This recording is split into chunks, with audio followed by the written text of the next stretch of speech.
Give a warm welcome to General Alexander.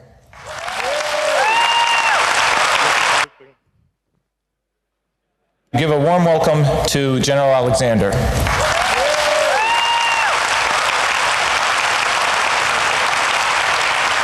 Jeff. Can you hear me? So does the NSA really keep a file on everyone? So many things you could say are funny, but I think this requires a very serious answer. First, no, we don't. Absolutely not. And anybody who would tell you that we're keeping files or dossiers on the American people, no, that's not true. And I will tell you that those who would want to weave the story that we have millions or hundreds of millions of dossiers on people is absolutely false.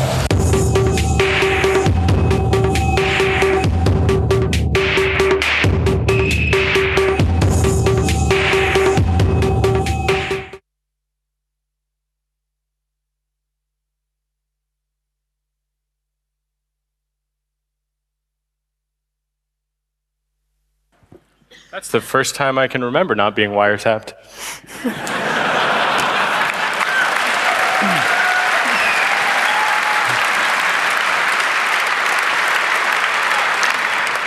Okay, well, it's really a great honor to be back, and it's really one of the greatest pleasures of my life to be on stage with Laura, who is one of the most fearless, fantastic journalists.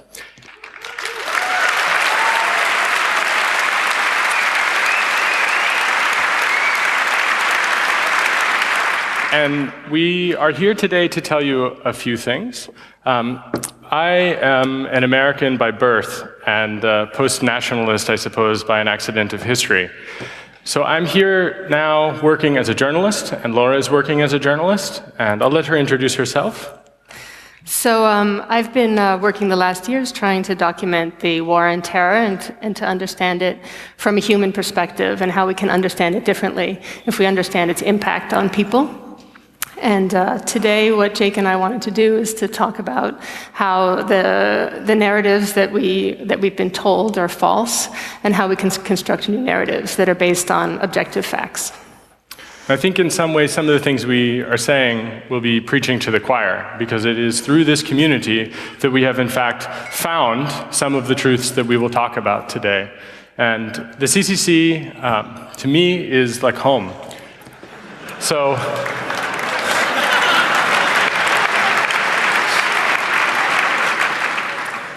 and so if it wasn't for the CCC and your material support, I don't believe that it would be possible for us to be here today. So thank you all very much for the large conspiracy that the German people and the international community have brought. We have just now simultaneously published on Der Spiegel's website 2 very large stories which we think will be of great interest, which we will take a little bit of time to explain. But if you go to spiegel.de, you will see 2 stories. One is about cryptography, and one is about the CIA, and about JPEL and NATO. And this is very important, these stories being published at the same time. We very much want to thank Der Spiegel and the colleagues who are in this room, Andy Muller-Magoon, Aaron Gibson, and a number of other people, Marcel Rosenbach and Holger Stark.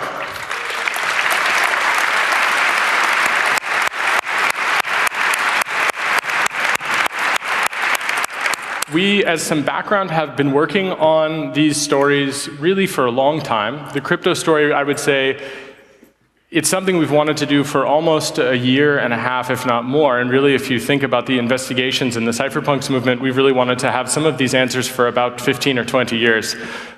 Some of the answers are good, and some of the answers are not so fantastic. I guess it depends on where you stand. But we hope that by bringing this to you, that it is really in the public interest, and that the public here is interested, and that you will take it to other places, that you will really take action based on what you see, whether it's judicial action, whether it's civil disobedience, whether it's FOIAs, whether it's something else, who knows. We hope that you will feel empowered by the end of this talk. And I would just like to say that if anyone wants to open up their laptops and look at some of the documents that we published, we won't be offended at all. In fact, we'll be happy. I think it will contribute to your experience in the talk today. Laura, it's international on Spiegel.de. Great. Spiegel.de/international. And for everyone who can't be here streaming, remember, if the stream cuts out and you never see us again, it was murder.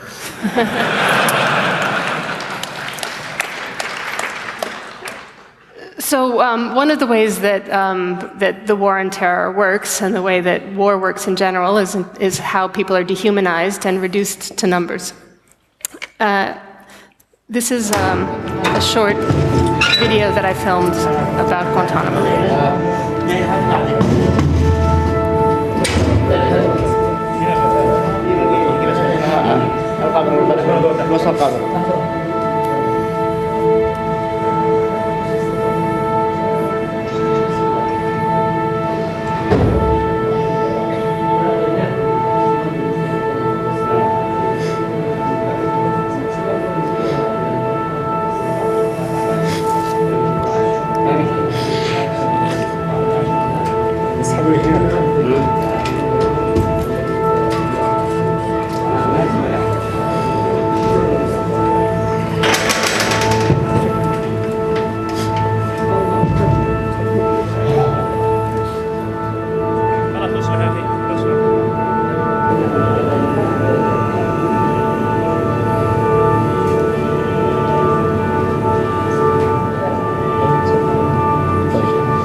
That was a video that I made about a prisoner, a former prisoner at Guantanamo. His name was Adnan Latif. He was sent to Guantanamo in 2012, and this is how he came home. He was on hunger strike for many years before he died. And what was most shocking to me is that watching what happens when he returns home, and that he's listed as a number. And that his family had to witness that this was a person who they were seeing for the first time in many years, who was reduced to a number. So today what we're publishing with Der Spiegel is looking at how that process works, and it involves NATO's JPEL kill list that is being used in Afghanistan to target people for targeted killings. We're publishing along that some narratives that of particular people who are on the kill list. One particular case was a man who was given the code name Object Duty.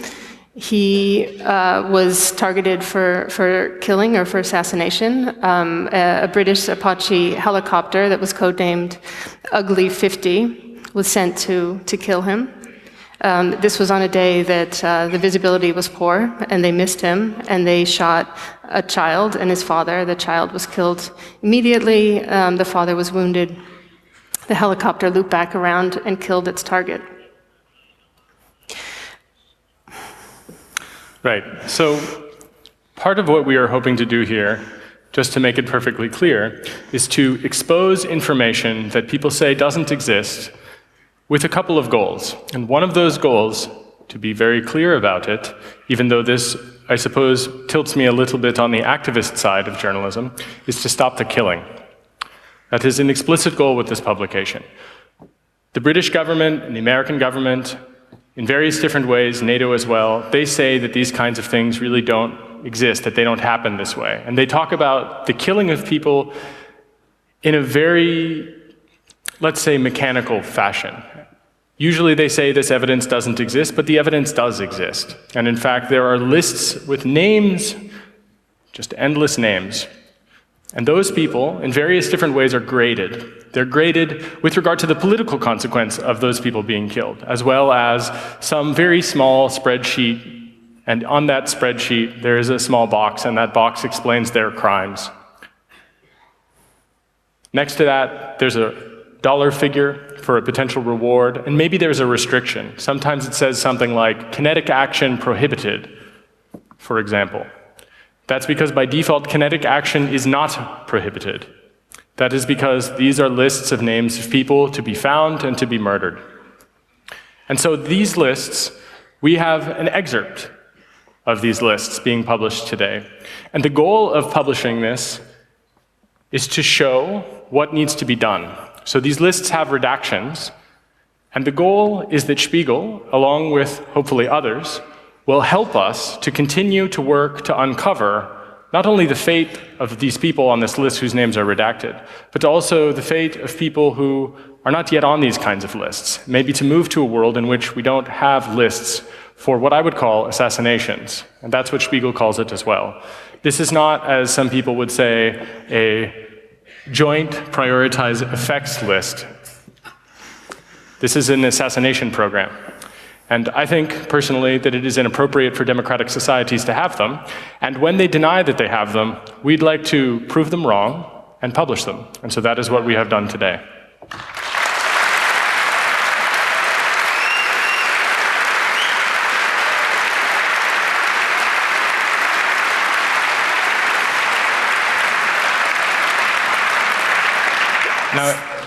Now, an important detail of this is in the story, the very specific story that is told in this Spiegel piece, as Laura mentioned, there was an Apache helicopter, and that helicopter attempted to engage with the so-called legitimate target. And part of what we hope to drive home is this notion of legitimacy and targeting.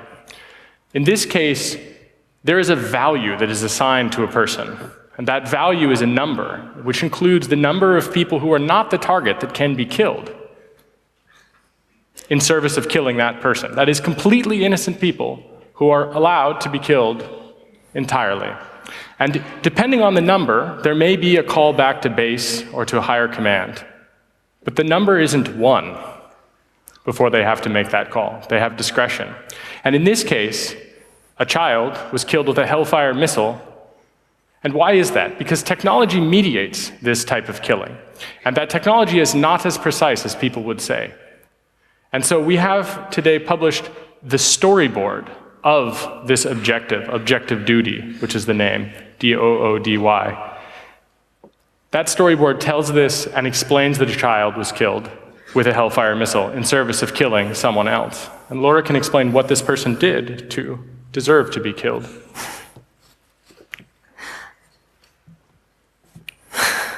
I mean, actually, what I wanted to transition to is looking at actually the fact that, I mean, the narrative is that the government or our governments are targeting people who are suspected of something. And in fact, what we learned is that they're targeting people based on as little information as their telephone number or voice recognition. And they're using those as methods to target and kill people.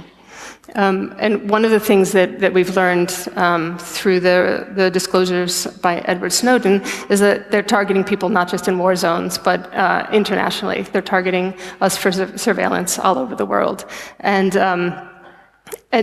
this is a video of a target.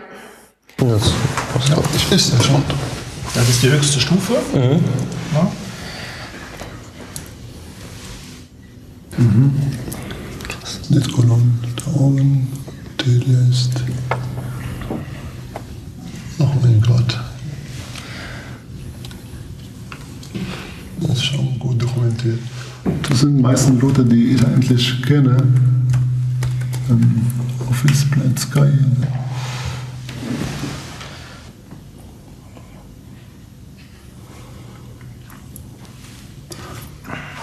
Das ist ein Ingenieur. Ja. Ingenieur. Ah ja. Ingenieur. Ah, das. Ja. Das sind Sie. Ja. Ja.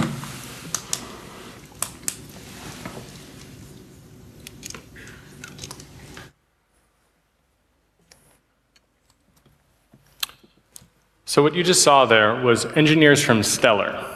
And well, that is a fantastic name for a company that gets compromised. It is important to understand the notion of targeting with regard to why a target considered legitimate in some cases can have this notion of collateral damage. Now, in the case of Stellar, or in the case of Belgacom, which Laura revealed with Der Spiegel, what we learn is that it isn't actually the case that a terrorist is involved with Belgacom or with Stellar.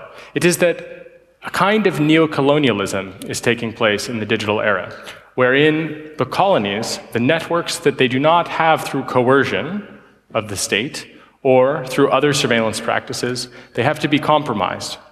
And those become targets, and they become legitimate targets in theory and in actuality because of its usefulness, because of the leverage that it provides against a speculative target someday in the future. That is, these networks become compromised in service of being able to compromise future networks and other people just because they can. They set out to do that. And so Stellar is an example of such a thing. And to be able to confront victims this way, to show them that they are compromised, helps us to understand, helps us to show that in fact we are directly and indirectly impacted by these types of activities. And when we think about this kind of targeting, we have to understand the scale. And the scale is sort of incredible. The budget for targeted exploitation for the NSA, not speaking at all about the GCHQ or the Defense Signals Directorate folks over in Australia, there's so much money when you look at the offensive warfare that for 2013 alone, there was $650 million spent on the Genie program. And the Genie program is their offensive cyber war program, as they call it themselves, in which they build backdoors like United Rake and Straight Bazaar, and other tools like Reagan, which you know as one of the tools, I hope, that has been used in Belgacom and in other places. So they target places like Stellar and Belgacom, but they also target places like the European Union. In that case, the European Union takes the place of a terrorist. That is, they are the goal. They aren't compromising the European Union's networks just because someone interesting might show up. They're compromising the European Union's networks because the European Union is the equivalent of a terrorist to them, and they wish to have leverage and control, because that's what surveillance is in this context.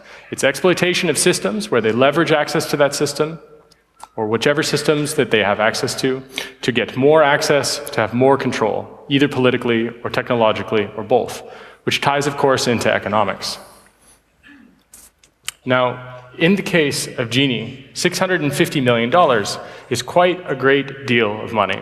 But for 2017, the projected budget for Genie is $1 billion. This is just the beginning of what we see. And these civilian targets, or these governmental targets that are being targeted in continental Europe, they're not alone. It is actually happening all around the world. And these compromises, they happen in service of mass surveillance.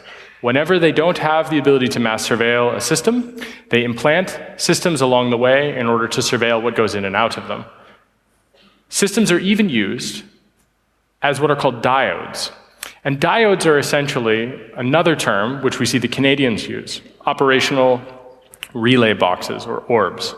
Anybody here that used to be a black hat? I know there are no more black hats here. It's all legitimate. But, except for that guy in the front. Everybody knows what you use those boxes for. You use them to jump from one network to another network so that when something is traced back, it traces back to that machine. In the case of the Canadian service, they themselves talk about a couple times a year compromising as many systems as they can in non-Five Eyes countries in order to ensure that they have as many operational relay boxes as they need for the coming year. These diodes mean that when a system does a thing, it is absolutely not the case that we can say the person who has purchased that system is responsible for it. It is their official doctrine, in fact, to use other people's computers for their hacking. And that's important when we now consider that they have, in 2017, projected a goal of having $1 billion to do that. When we look at how that balances out with defense, that is not at all balanced, in fact. It is tilted entirely towards offensive warfare. I was wondering how many people in the room have gone online to look at some of the documents that we released? Anyone? Hey, nice. All right. Fantastic. So in the future, that is to say in approximately 3 weeks, we plan to release, along with some of our colleagues at Spiegel and some other people who are helping out, more information about specific malware, specific cases in which it's used, and details about information sharing with regard to the malware in terms of how it's harvested. We're thinking probably in the second week of January for that malware story. And we wanted to make sure to get it right, and we wanted people to focus on the specifics of the NATO kill lists and to focus on cryptography. We thought, well, you people here in the audience would be able to handle all three. The rest of the world just isn't ready for it yet. So we had to take a little bit of a pause. So more of the malware details will be released in about 3 weeks. Now, for me, one of the things that has, I would say for my entire adult life, been very interesting to me, and before my adult life started, was a system known as Echelon. Anybody here remember that system? That's the guy that built it, I would guess. Maybe not, maybe not. Sorry, I don't want to, I'm trying to snitch jacket you there. But I think it's, to me, extremely important to hear about these kinds of things that sound totally crazy, like the CIA torture report, for example. That started out as a conspiracy, and now we know that America's official policy with the CIA was rape, anal rehydration. Those were conspiracy theories which we now know to be facts. So Echelon, the rumor of Echelon, was this notion of planetary surveillance. And of course it was Duncan Campbell who brought this forward in a European Union report. He in fact very clearly outlined the interception capabilities of the US government and others. Now, it is hard to actually imagine planetary surveillance on a scale, let's say, of your home and how your home fits into your city and your city how it fits into a country and the whole world, and all of that being monitored. But what we found is that during the crypto wars, we thought that we had won. We thought that we had a way really to change things. We thought that with cryptography, we would be able to change the entire balance, even if something like planetary surveillance were to come about. And so when Duncan Campbell released his reports about Echelon in the very early 21st century, I think a lot of people weren't as concerned about it as they should have been. And shortly after that, the war on terror really got off to a very, very big start. It turns out that we weren't as concerned as we should have been in the right areas. And we, I think, can say now that the first crypto wars were not won. And in fact, the first crypto wars were probably, if anything, lost, or they're still going on now. If we were to delineate that, and we were to talk about, as an example, the second crypto wars, what we would find is what has actually been happening behind the scenes. And thanks to Edward Snowden, we actually have a great deal of answers that we would probably not have otherwise.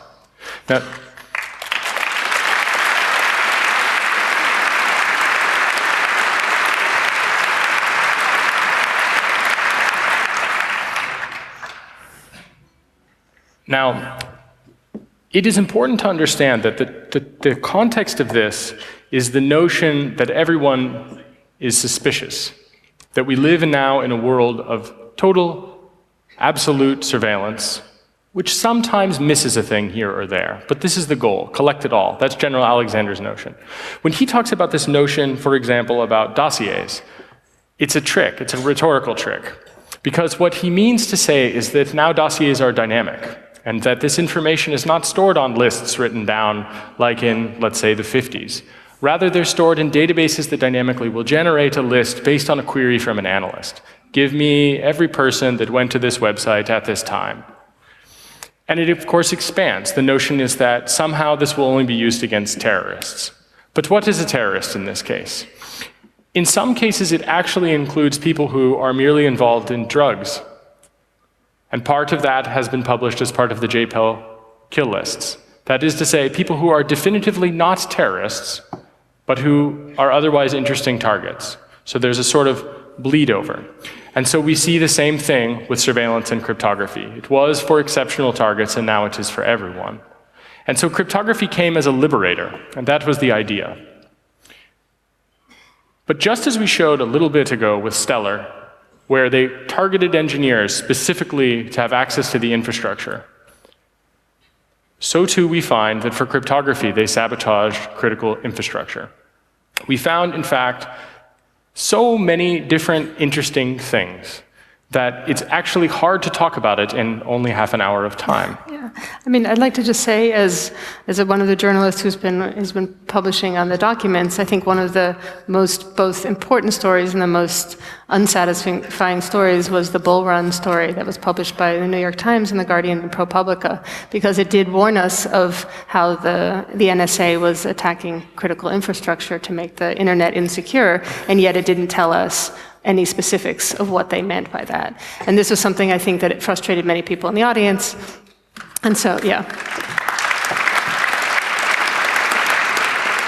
And so the reporting that Jake has been doing, along with Aaron Gibson and other people, Christian Grutoff there in the audience, is to dig in and to find out what those specifics are, so that we can actually warn people about what is safe and what's not safe in cryptography. So we have, let's say, a little free time where we're going to talk about this, but I'd like to do some surveys. Who here uses PPTP? And don't laugh at them when they raise their hand.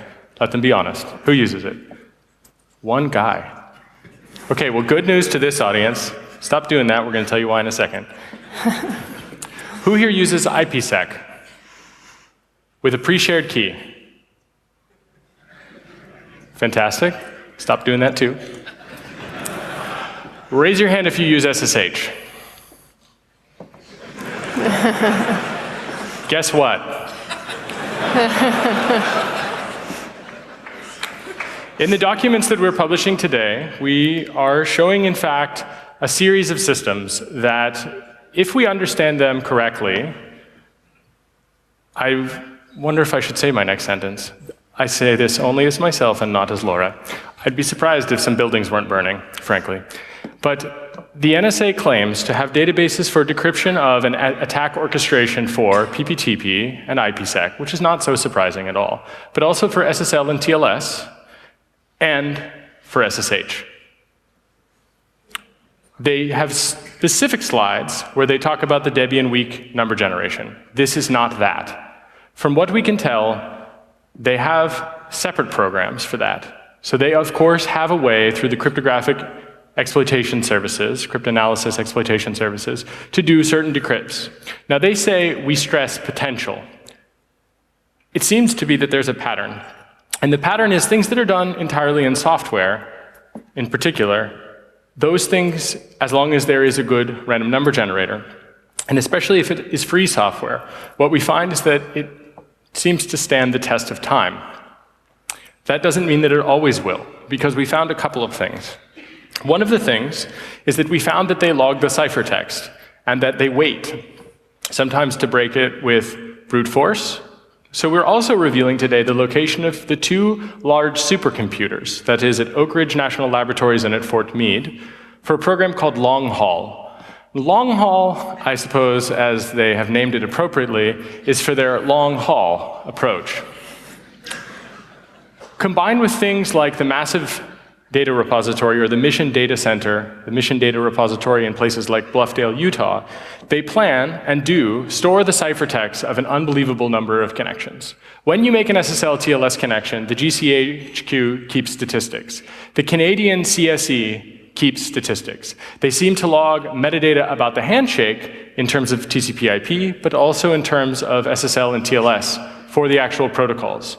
That is to say, they store the cryptographic handshakes, and in some cases, for specific selected data, they take the entire flow.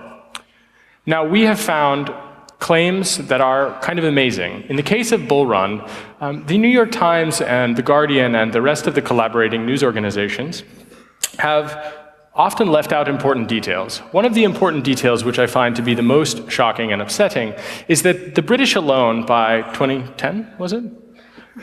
Had 832 people read into their Bull Run program. That is, 832 people knew about their backdooring and sabotage of crypto, just in the British service alone.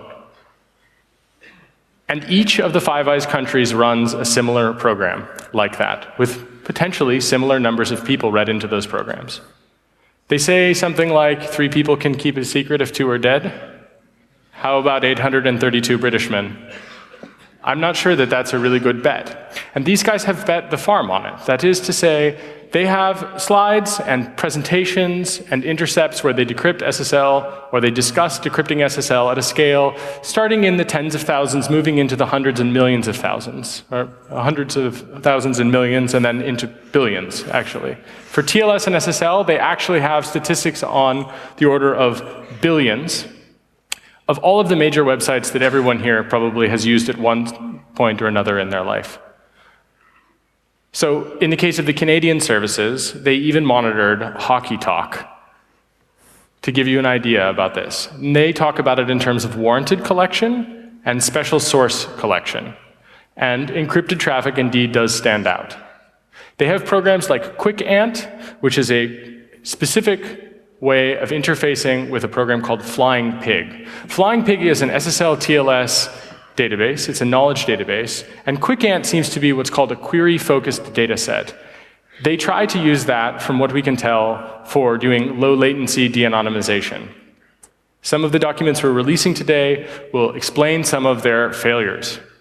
Now, I think it's important to be cautious about this because they have many compartments for their data. That is to say, they very clearly have ways of keeping secrets even from themselves. But one of the things we found, and that we're publishing today also, is a FISA intercept. And to the best of my knowledge, and I think that this is true, no one has ever published one of these before. So this is the basis for what you would call parallel construction, actually, where they gather intelligence and then they say, whatever you do, don't use this in lawful investigations, don't use this in a court, it's not evidence, but by the way, here it is. So we're publishing one of those today, and we have some, well, moderately good news. In looking at these, what we have found is that they consistently break various different types of encryption. So if you are mailing around a Microsoft.doc document that's password protected, there's a good chance that they send it to long haul using a thing called island transport. And then that, if it can, through brute force, is decrypted. And it is the case that when they do this decryption, they send it back and they include the decrypted information in the FISA transcript. They do this for RAR files, they do this for .doc files, they do this for a bunch of different systems. But we don't want to focus on what's broken because the New York Times and the Guardian and other places have already sort of said everything is fucked. We wanted to try to make it a positive talk.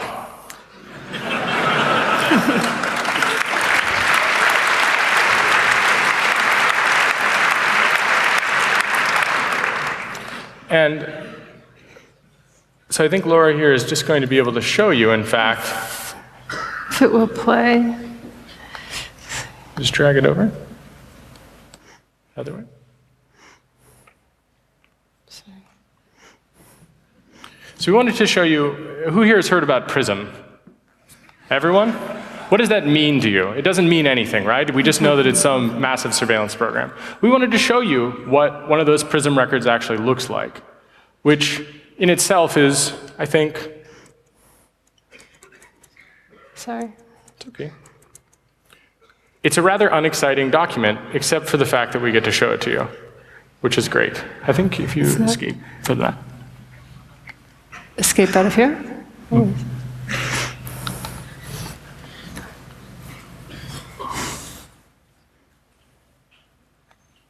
There it is. Hey, FBI, fuck you.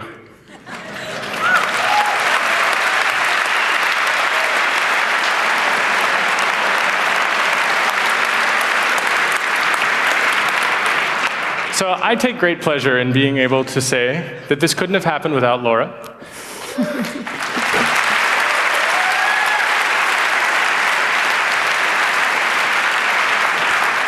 But if you look here, you see SIGAD, US 984XN. That's PRISM.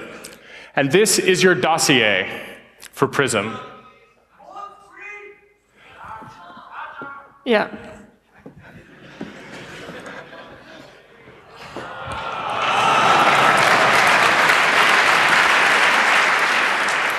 And if you're wondering about the redactions, it's all Andy Muller-Magoon.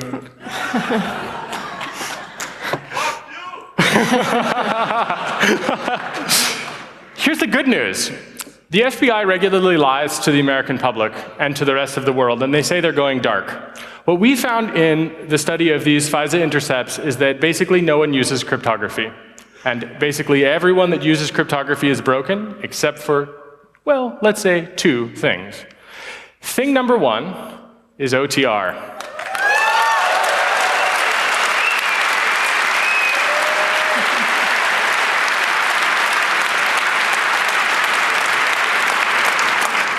Very important to go with it is you'll notice that there's some metadata. And it's just metadata, but as the US government has said in public, they kill people with metadata.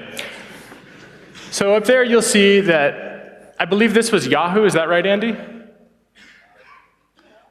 Yeah, I think it could be Gmail, it could be Yahoo. I forget which one this one is. We're releasing enough for you to figure it out on your own. Hopefully this isn't you. If so, I'm sorry we redacted your information, because if it was me, I wouldn't want it to be redacted. But you'll see that it's a username, IP address, as well as a time and a date.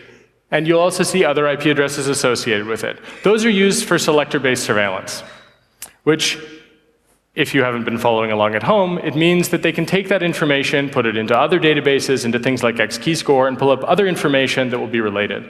But most importantly here is you see what is essentially a chat log, as if it had been created on your computer. Now don't log, it's rude. They did it for you anyway. And what you see is OC, no decrypt available for this OTR encrypted message. In other documents, we see them saying, cryptographic exploitation services. We can't decrypt it. It's off the record. Quite a nice endorsement. And what we have also found is that they do the same thing for PGP.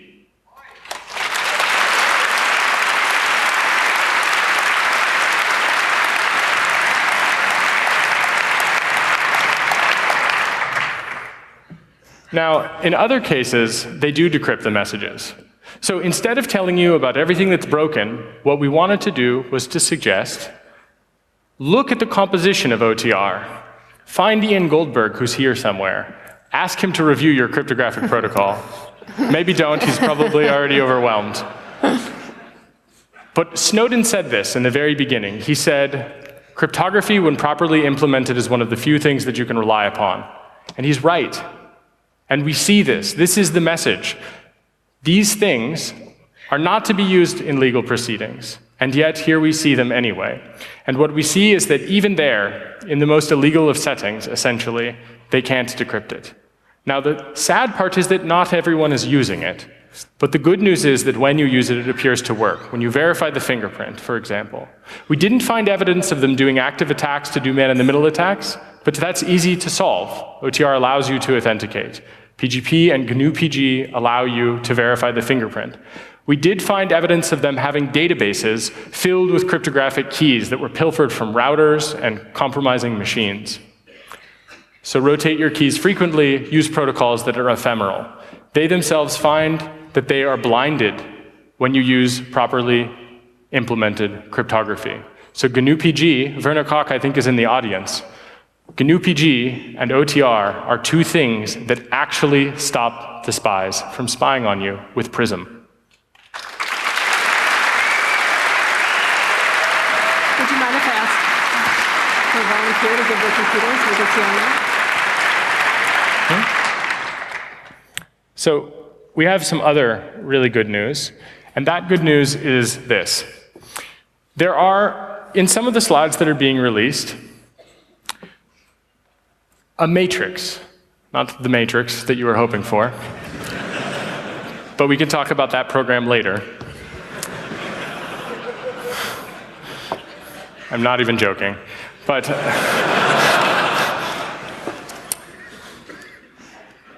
there are some other things. One of the things that they talk about in this matrix is what's hard and what's easy. And in the case of hard, they describe Red Phone, and that means Signal, the program by Christine Corbett and Moxie Marlinspike, as catastrophic.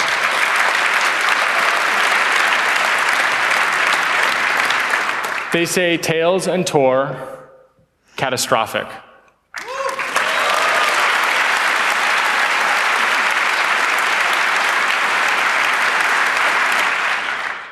So what that really means is that we now understand some things that they have trouble with.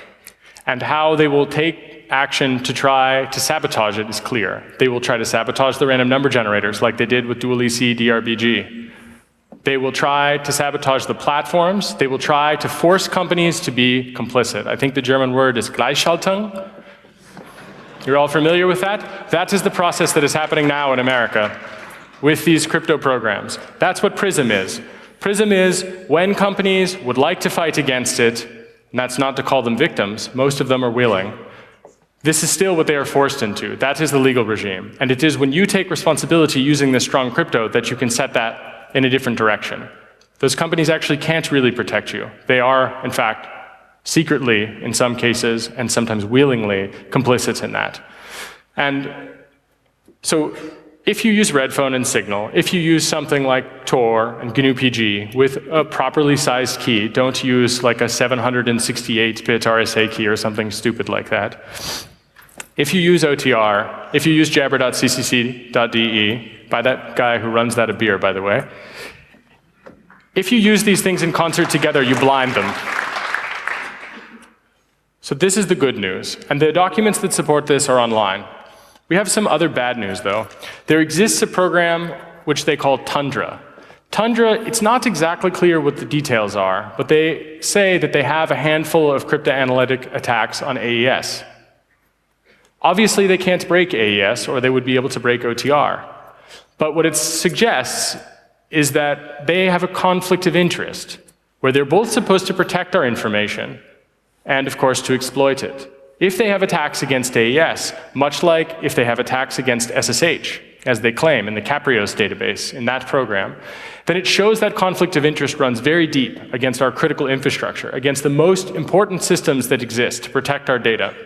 And it shows a sort of hegemonic arrogance, and that arrogance is to suggest that they'll always be on top. I had the misfortune of meeting General Alexander quite recently in Germany, and after failing to have him arrested, which was a funny story in itself, I asked him what he thought he was doing. Another person there stood up and said, "What about who comes after you next?"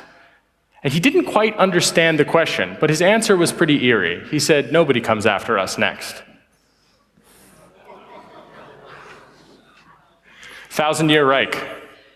That is exactly what he was saying. And when I confronted him about accountability for things like kill lists and crypto, he said that he was just following orders, literally. So, now we know what blinds them, and we understand what they do with things when they're not blinded. Their politics include assassinations, but it doesn't just end there. It includes torture, it includes kidnapping, it includes buying people, and then sending their bodies home with a number instead of a name. It includes dehumanizing them. So we want to encourage everyone here to feel empowered with this knowledge, which is a little difficult. But Werner Koch, are you in the room? Could you stand up?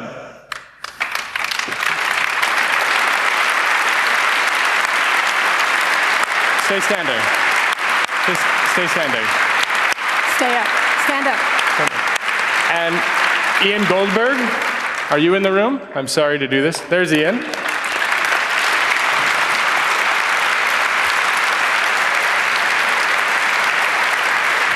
And Christine Corbett. Christine Corbett, are you in the room from Signal? Keep standing. Stand up. Stand up.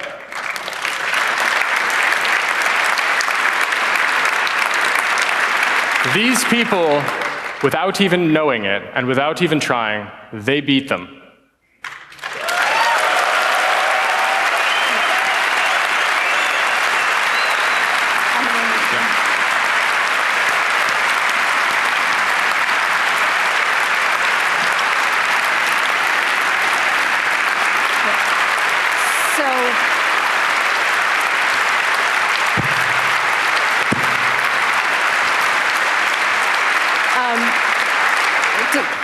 Don't sit down, guys. So last night I screened my film Citizen 4 here, and there was some questions, and somebody asked, what can they do to support the work that Snowden has done and the journalists? And actually, what I should have said, and I didn't say in the moment, is that actually everybody should fund the work that you guys do.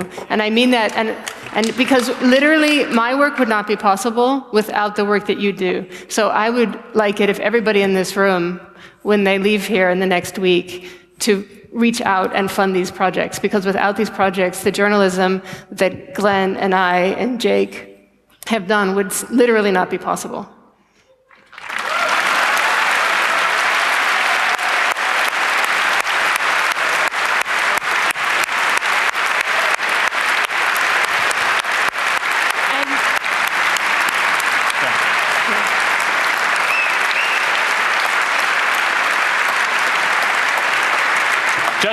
Just to be clear, since this video will definitely be played at a grand jury against the both of us, I want to make it perfectly clear that defense of the US Constitution is the supreme defense, Your Honor. And secondly, that those gentlemen had nothing to do with any of this at all. So now, hold your applause, I'm sorry. I mean, they deserve it forever. If it wasn't for them, we definitely would not have made it here today. And so it is free software for freedom, literally, as Richard Stallman talks about it, empowered with strong mathematics, properly implemented, that made this possible. It is not hopeless. It is, in fact, the case that resistance is possible. And in fact, I think the CCC, if I have learned one lesson from the Chaos Computer Club and this community, it's that it's mandatory. That we have a duty to do something about these things, and we can do something about it. So what we need to recognize, and what I hope that we can bring to you, is that there is great risk for LoRa, in particular, in making these kinds of things possible, but that we are in it together. When Julian and I gave a talk with Sarah Harrison last year, and we talked about sysadmins of the world uniting, we didn't just mean sysadmins. We meant recognize your class interests and understand that this is the community that you are a part of, at least a small part of, and that we're in it together. We need people like Christine Corbett working on Signal. We need people like Ian Goldberg breaking protocols and building things like OTR, and Werner Koch. We need Adam Langley building things like PON, but we need everybody to do whatever they can to help with these things. It requires everyone, and every skill is valuable to contribute to that. From all the people that work on Tor to people that work on Debian, the work on free software for freedom, literally. So what we wanted to do was to say that we should align with these class interests, and that we should recognize them, and that we should work together to do that. And it is this community who can help to really change things in the rest of the world, because it is in fact only this community and some of the people in this room and around the world that tie into it that have blinded these people. Everyone else seems to have either gone complicitly, or they have designed it incompetently and broken, and it is not good. So that is important to recognize. Every person, if you are here, you are out of a small set of people in the world. Use that power wisely. Help these people to do that, and that will help us all to continue, not only to reveal these things, but to fundamentally shift and change that for everyone, for the whole planet, without any exception. So, on that note, we'd like to take some questions. Yeah.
Wow.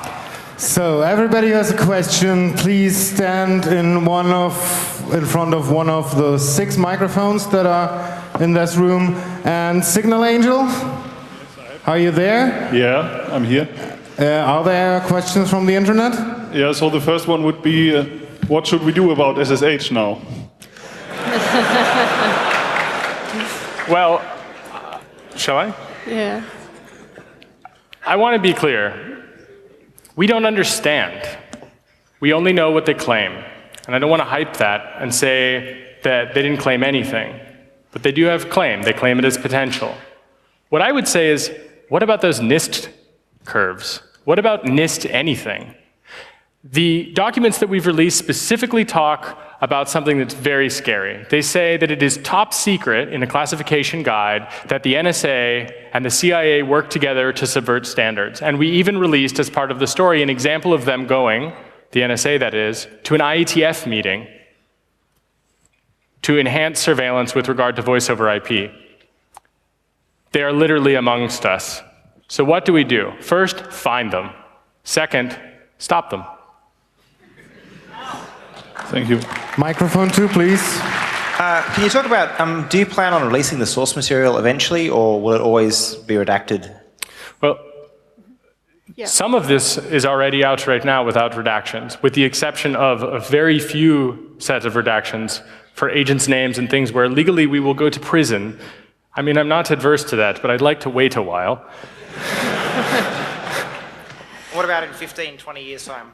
Yeah, I mean, I think there are two questions there, is how the scaling the reporting, which I agree needs to happen, and I think it's a valid criticism. We need to do more of it. I think certain things, I would say should continue to be redacted, at least for the short term, which are things like, there are a lot of names, email addresses, phone numbers, those kinds of specifics, I think we'll continue to redact. And then we're working on scaling. I haven't really had time to think about 15 years from now, but of course, I think at some point, those questions of names, I mean, that becomes less of an issue. But I do hear the criticism that we need to be doing more publishing. If we live that long, I hope you'll help us.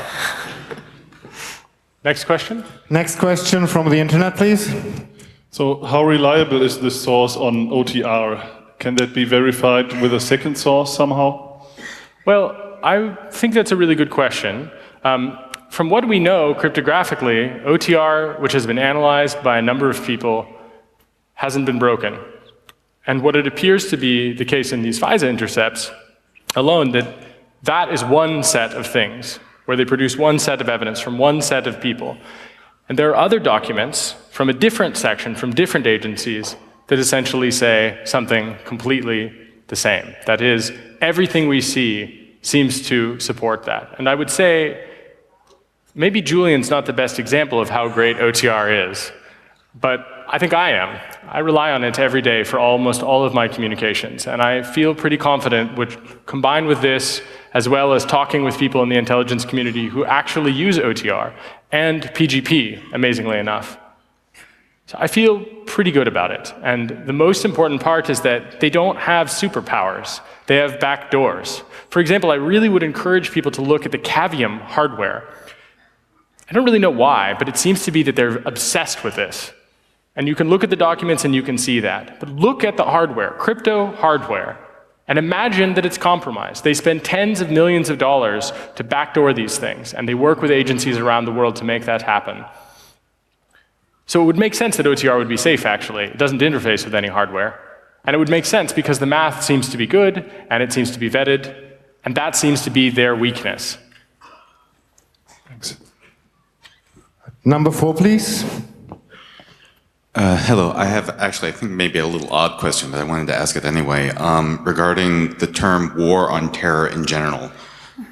Because all of these things, the torture report, the NSA spying, is all being done in the name of the war on terror, even though we know a number of the people who were tortured were innocent and were in no way terrorists. We know torture does not work as an interrogation method. And we know a vast majority of the people who are being spied on are completely innocent and did nothing wrong. And I wanted to know if maybe we might actually be inadvertently lending an amount of credibility to the whole thing by using the term war on terror in the first place. Yeah, I mean, actually, I think, right, we're talking about reconstructing narratives, and that's maybe one we should, because it's really the war on, pretty much everyone. And so I agree with that. I think, and I stopped using it for a long time. I think I began reusing it, I think, when nothing changed. And in fact, I think I was one of those people that thought things would change under Obama and there would be some accountability. Like if you torture people, you're held accountable for torturing people, and then that didn't. So I agree we need a new term for that to describe. I mean, some people are calling it the endless war, which I hope is not, isn't actually true. But I do think that's a term that, comes with, with the narrative of the government. I think because I've been living in Germany for a while, I actually don't use the war on terror as a sentence ever. I say imperialist war, because that's what it is. It's imperialist war. And it's an imperialist war on you as a person, your liberties. It's not about privacy, it's about choice. It's about dignity. It's about agency. And of course, I mean, these guys are murderers and rapists. We shouldn't dignify them. I mean, they're absolutely awful. The torture report really shows that. But it doesn't matter that torture doesn't work. That's like, as is often said, you know, this notion, like, well, is slavery economically viable? Who fucking cares? It's slavery. Thank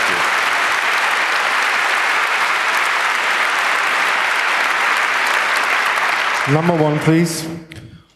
Do you think, since it's kind of obvious that we should reject, or mostly reject, the projects that are influenced by governmental institutions like NIST, do you have any information to how they react when they see that you use smaller projects like, for example, PEFs to encrypt your hard drive and some odd crypto scheme? Well, one of the things we found is that TrueCrypt, for example, withstands what they're trying to do, and they don't like it. I really wonder if someone could figure out why TrueCrypt shut down. That would be really interesting.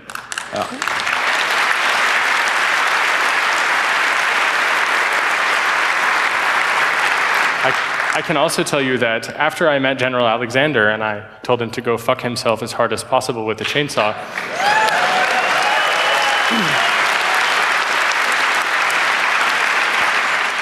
I hope he's watching this video. He actually went to, let's say, my employer, who shall remain anonymous.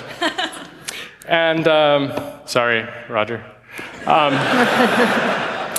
And my understanding is they also went to our funders and said, what's this guy? What's he doing?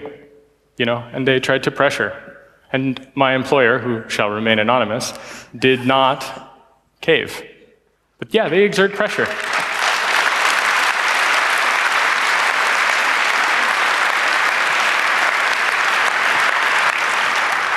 Another question from the internet, please.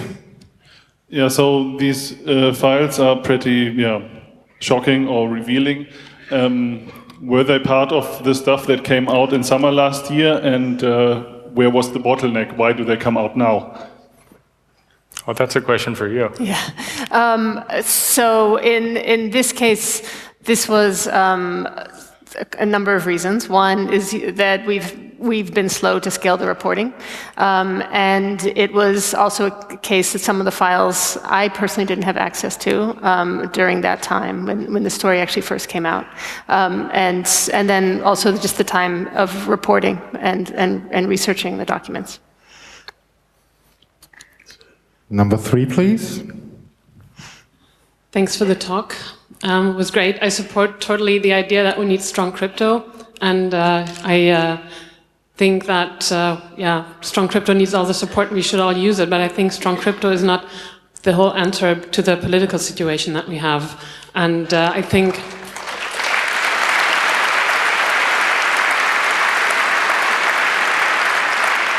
that this community of hackers and nerds needs to build stronger ties with political movements and be part of political movements. I know you are, and I think that we can't solve the political dilemma with just strong crypto, so we need both. Yeah.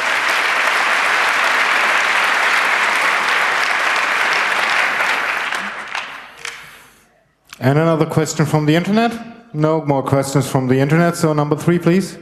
Yes, thank you also very much for the talk. I wanted to ask a question about Citizen 4 and especially the ending of Citizen 4, where there's a strong suggestion that the army base here in Germany called Ramstein is essential in these killings that you addressed tonight. What would be your, are you going to give more information that's not just suggestional? Yeah. And what would you want, especially this audience to engage in? I mean, so there is going to be more reporting on that topic that I'm working with and my colleague Jeremy Scahill at The Intercept. And unfortunately, I can't say more than that other than we will be coming out with more information that will go beyond what you see in the film. So, for sure. And it deals with how Rammstein is part of the infrastructure and architecture of communication. Shut it down.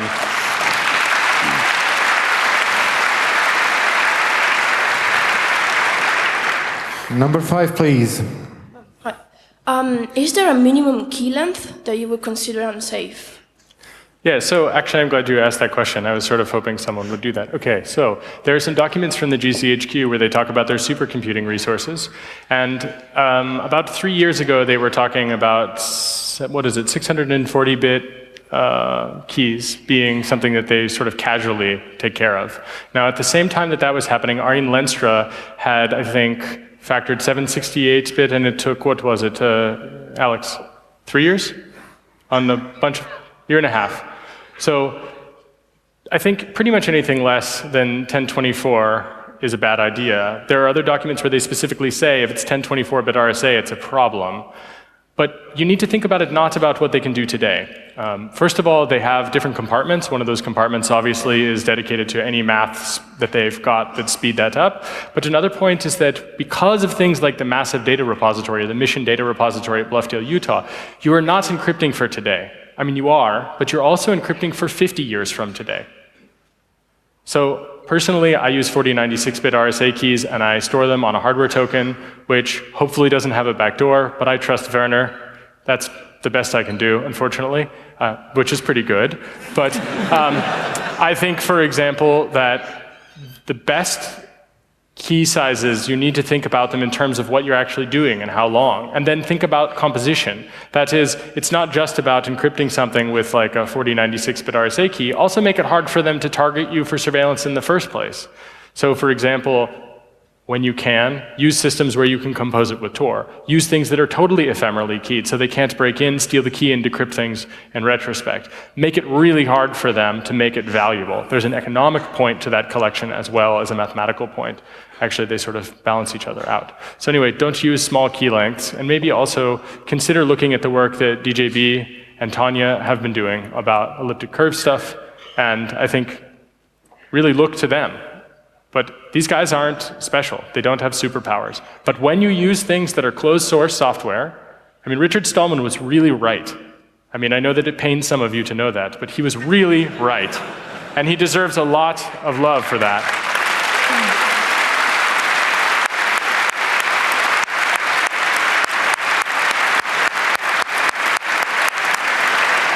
Free software with software implementations with large keys. That's what you want. And when you can, protocols that allow for ephemeral keying or where they have forward secrecy. Things like PON, things like OTR, things like Redphone and Signal, and GNU-PG. GNU-PG has the caveat that if they ever get into your system later, they can of course decrypt other messages. So you have to consider all of that, not just key size.